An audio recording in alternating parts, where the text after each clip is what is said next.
Welcome to Turks Who Eat. We're Alex and Mehmet, a couple who loves to travel and eat. We also bring our dog, Bindi, along with us for as many adventures as possible. We love traveling, and eating local foods tends to be the highlight of our travels. We love to discover the local dishes and learn how to make them ourselves. Follow along with us as we explore the world, discover local foods, and attempt to recreate them. Today we're in Modena, Italy.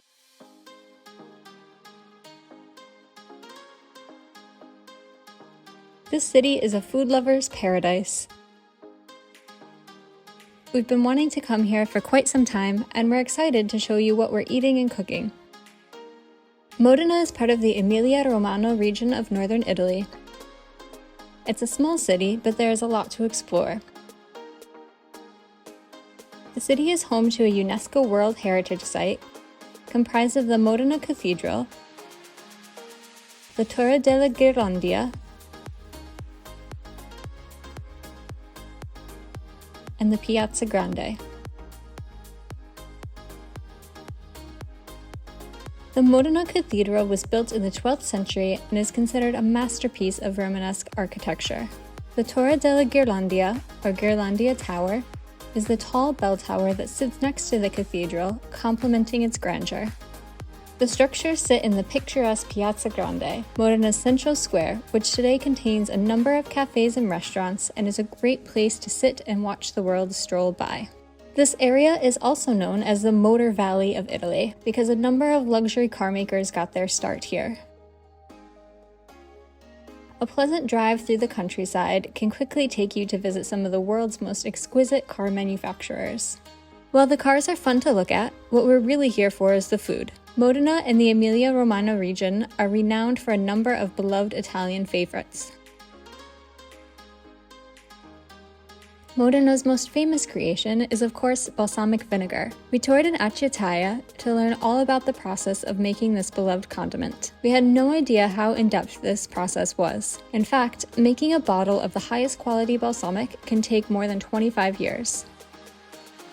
In addition to balsamic, there are a number of other foods this region is known for, including what we're making today, which is Lambrusco Risotto. You're likely familiar with risotto, a creamy dish that is particularly popular in Italian cuisine. This version incorporates Lambrusco wine, a slightly bubbly red wine that is native to the Emilia Romagna region. To make the Lambrusco risotto, you'll need the following ingredients: 1 tablespoon of butter, 2 cups of either carnaroli or arborio rice, 1 onion, a half cup of Lambrusco wine, 6 cups of vegetable stock, and 1 cup of freshly grated Parmigiano reggiano, plus more for serving.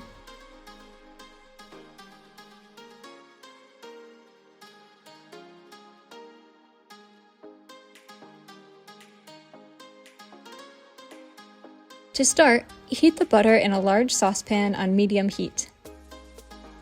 Next, chop your onion and add it to the pan and allow it to cook for about 5 minutes, until translucent.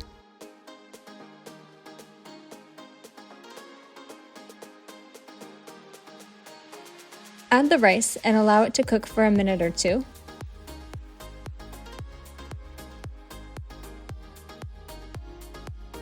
Deglaze the pan with the Lambrusco. Stir constantly until the liquid is almost completely evaporated.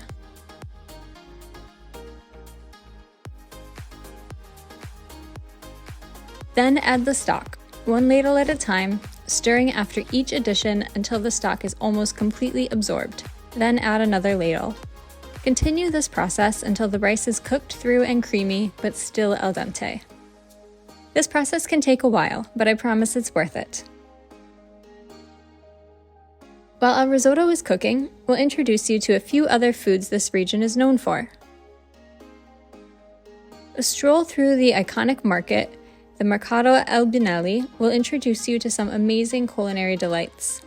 At every turn, there's beautiful produce, tons of cheese, and lots of tempting treats and baked goods. We stopped to pick up a few of the area's most loved bites. First off, Parmigiano Reggiano cheese. From the nearby town of Parma, this cheese is a favorite of pasta lovers everywhere. Often found grated on top of freshly cooked pasta, Parmigiano Reggiano is aged anywhere from 12 to 30 months and sometimes even more. The aging process gives the cheese its well-known crumbly texture and rich, nutty flavor. Also from Parma is the celebrated Parma ham, or prosciutto di Parma.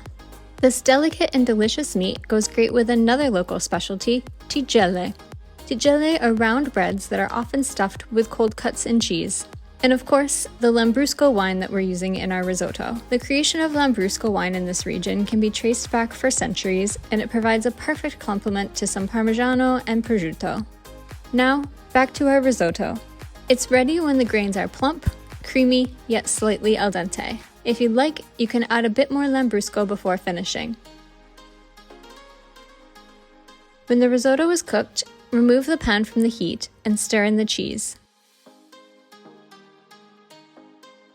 Finally, serve the risotto with some additional cheese on top, some fresh basil, and enjoy with the rest of your bottle of Lambrusco.